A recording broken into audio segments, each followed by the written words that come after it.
Hello, TheBeeOBee. This is the Masked Analyst. I've often enjoyed watching your videos in the past. You usually seem like a pretty decent and a reasonable guy, and so I want to reason with you and try and persuade you as to why you should call off your attack against Vloggerheads. The thought has crossed my mind that your entire video could be a joke, that it could all just be a hoax, and that you have no intention of blackmailing the administration, that this just might be drama for drama's sake. But I'm going to post this video anyway. I'm going to take it seriously anyway. No harm in putting this video out. It does give me a chance to explain why I joined Vloggerheads in some more detail than I did before. So for that reason alone, I'm going to go through with it, pretend as if it's real. No danger in that, other than the danger that you might suffer permanent brain damage from having to watch me drone on for 18 minutes or so. Now, before I do this, I just want to state a reality, a legal reality. I don't want you to particularly feel threatened. This is just stating the reality. You basically made a video. You made a video that basically amounts to blackmail against one of the administrators of Vloggerheads. You claimed this administrator, and you didn't mention this administrator by name. I could make a guess because one of the administrators has been involved in just a wee little bit of drama, but who knows for sure which administrator you're referring to. But you did say that some administrator owes you some favors and that you're about to call in those favors. And the favor that you're going to call in is that he, could be a she, but I'm guessing it's a he, that he needs to surrender the docs of those who register at Vloggerheads. Now, this administrator would have to be a fool to give in to your blackmail demands. Here's why. If he does that, particularly if this information is credit card information, then he subjects himself to a world of pain and lawsuits. He is legally responsible for keeping that information confidential.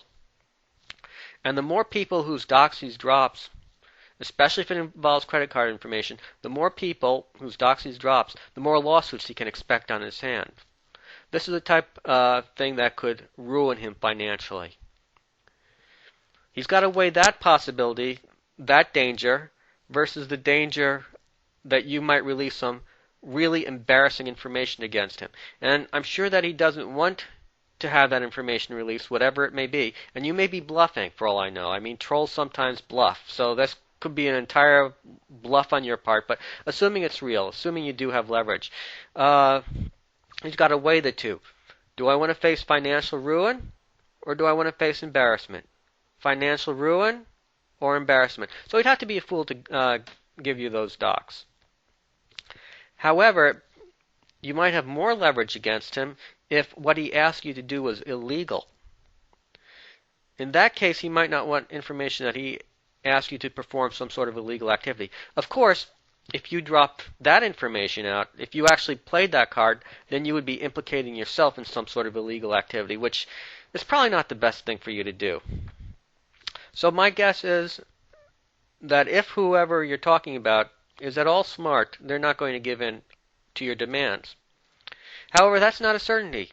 They may decide to give in to your demands anyway and hope that no lawsuits will develop. Oh, before I go on, let me just mention that if this does indeed happen, don't expect the lawsuits to stop with him. Because one of the first questions that he's going to be asked during the discovery process is, who did you give up this information to? And whoever it is, whoever he names, and he will be compelled by law to name that person, they could very easily be the next target of a lawsuit, especially if this involves credit card information. Also keep in mind that there very well may be some psycho wackos out there. Now, I don't know if Daniel Spengies is telling us the truth. I've heard from an independent source similar stories. Now, this source is not necessarily reliable, so I don't know if what I'm about to say is true. But Daniel Spengies, in some recent videos, has claimed that one particular butthurt troll has actually seriously contemplated hiring a private investigator to take Weatherman's life, to show up, or private investigator to track down Weatherman's information so he can show up at his door and possibly kill him. Again, I don't know if the story is true or not. But keep in mind that there is a possibility that there could be some psycho whack jobs out there who might want to take this into real life in a very negative way if docs are dropped. So if that does happen, then not only would the administrator's legal liability jump manyfold, so would the legal liability of whoever it is that blackmailed him into releasing those docs and who actually put them out on the internet. Do I expect you to reverse course, to drop your attack against Vloggerheads merely because of my threatening lawsuits, or maybe I should say lawsuits? Obviously not. You're a smart guy. I don't want to insult your intelligence. And so I realize that you realize that, yeah, there is a chance of lawsuits, but lawsuits don't happen very often. It's kind of remote. Okay, I don't expect you to drop your lawsuit. I'm sorry, I don't expect you to drop the attack because of this reality. I do hope to persuade you why you should drop your attack. Before doing that, I want to discuss something from my last video. My last video, I mentioned that I joined Vloggerheads because I saw it as a platform for trying to fight the DMCA, and because I don't like the way that YouTube's administrators carry out the enforcement of the DMCA. I don't like the way that they are totally unresponsive, how they are uncommunicative after the suspension of accounts. I don't see YouTube as deserving our loyalty.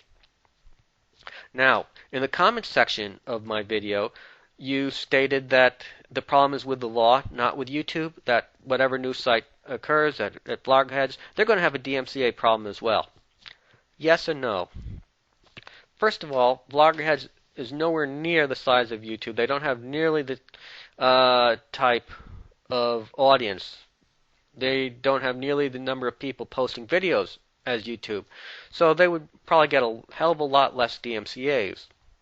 Also, because of the nature of Vloggerheads, I'd expect much less infringing information to be posted on Vloggerheads than on infringing videos to be posted on Vloggerheads than on YouTube. So I expect the number of DMCAs to be significantly smaller than YouTube. As such, I would expect that the administrators would be willing to listen to people say, well, this is really fair use, and not necessarily pull DMCAs or pull videos, or if they do pull videos, not necessarily automatically to suspend accounts after 3 strikes. Which gets me back to the point that the problem is not just with the DMCA law itself, and indeed that is a very significant problem. I believe the DMCA to be unconstitutional in requiring us to drop our own docs in order to file a counter notice, and I built a rather large website explaining this. But the problem lies not just in the DMCA, but in the way that YouTube interprets and implements the DMCA. They do so in a fashion much more draconian than the DMCA demands. Now, I want to turn your attention to Section 512I1 of the DMCA. The DMCA states that they will give immunity to YouTube or other websites from copyright lawsuits. They'll make them immune from the copyright lawsuits if they follow certain requirements. And one of the requirements is that they must have a policy for suspending accounts of repeat infringers. Now, YouTube has adopted a policy, as best as I can tell, of 3 strikes and you're out. If they receive 3 DMCA letters of complaints, then you're suspended if you don't file counter notices, which require you to drop your own docs. But let's look at 512I1 and see what it really requires. It states that YouTube will gain this immunity if it has adopted and reasonably implemented a policy that provides for the termination in appropriate circumstances of subscribers and account holders of the service provider's system or network who are repeat infringers. This is kind of a very nebulous policy. Note what it doesn't require. It doesn't state how many times someone has to infringe before being declared a repeat infringer. YouTube determines that. They could have determined it would be 5 times rather than 3 times. It doesn't spell it out. Nor does it spell out what a reasonably implemented policy is, nor does it state what appropriate circumstances are.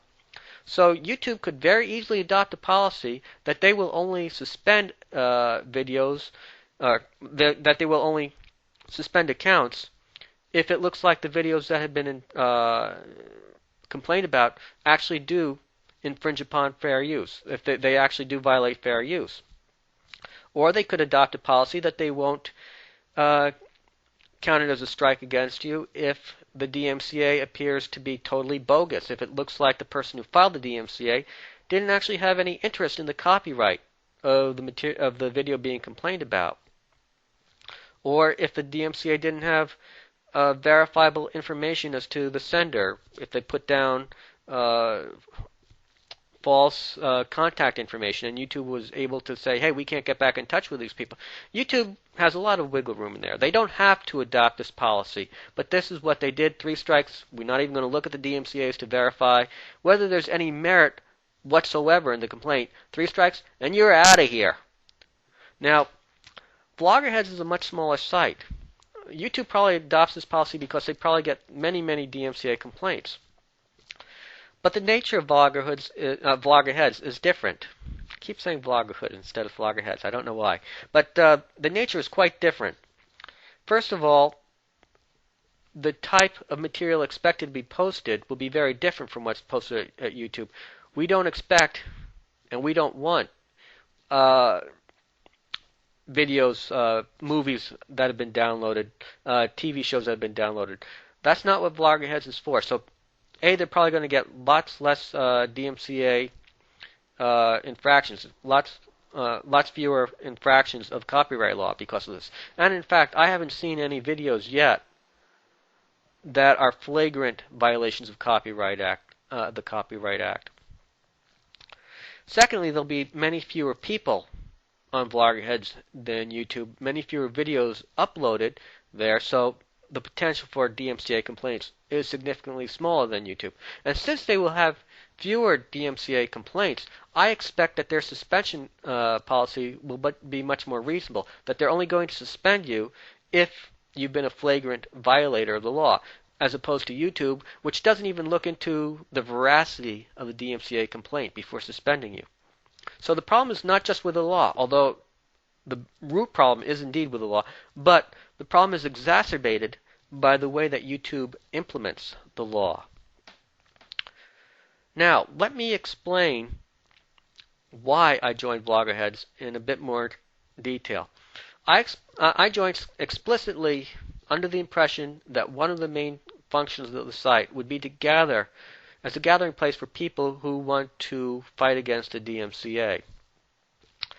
Now, originally there were supposed to be groups within Vloggerheads where people could have videos, post videos, and discuss specific items. And one of those groups was supposed to be devoted specifically to the DMCA and fair use issues.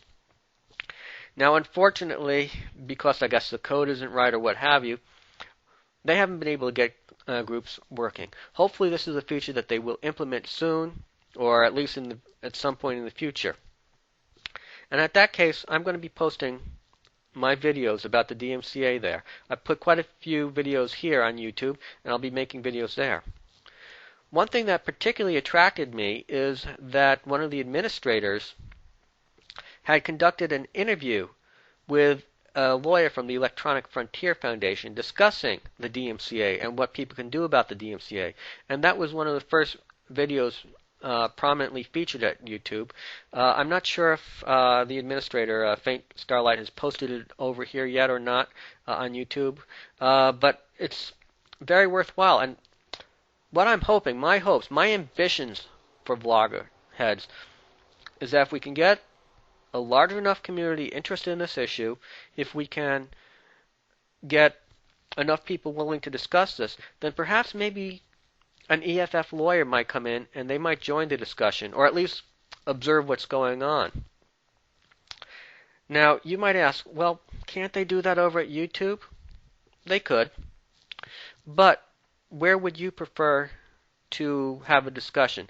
At a place where, and remember, these are incredibly busy people, but would you want to have a discussion where almost every other comment is fuck you or die faggot die, which you get all the time on YouTube postings? Or would you prefer to conduct your business in a place that is going to be at least somewhat respectful? Now, my hopes, my reason for being at Vloggerheads is because I see that site as a possible platform for real DMCA reform. Maybe I'm Don Quixote tilting at windmills. I'm just a guy. I'm not a lawyer. I've read lots and lots of legal cases on the DMCA and fair use. I do what I can. That's all I can do.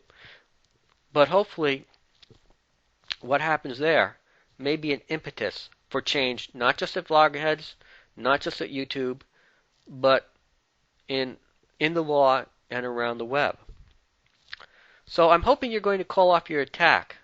I hope that you realize, I hope that you believe that the potential for change, the seed that may be planted at Vloggerheads, is worth keeping alive. That the DMCA is such a threat to free speech on the internet that we need all the resources that we can to fight this. Now, I know you have a beef with Renetto. I know you think he's untrustworthy. I know you think he's a slimeball. Fine, that's all well and good. But is that really worth, A, jeopardizing the people who signed up on Vloggerheads, and B, jeopardizing the potential, small though it may be, but jeopardizing that potential to fight and overturn this flagrantly unconstitutional law? So I hope you'll call off your attack. I realize, though, that you don't control everybody. You don't control all the trolls. I know that. Your voice can't command anybody not to attack Vloggerheads. But you're a smart guy. I think you're a persuasive guy. You may be able to persuade people, hey, maybe this attack isn't such a good idea. If we're going to go after Renetto, let's go after him, but let's try and focus on a specific target. Let's keep our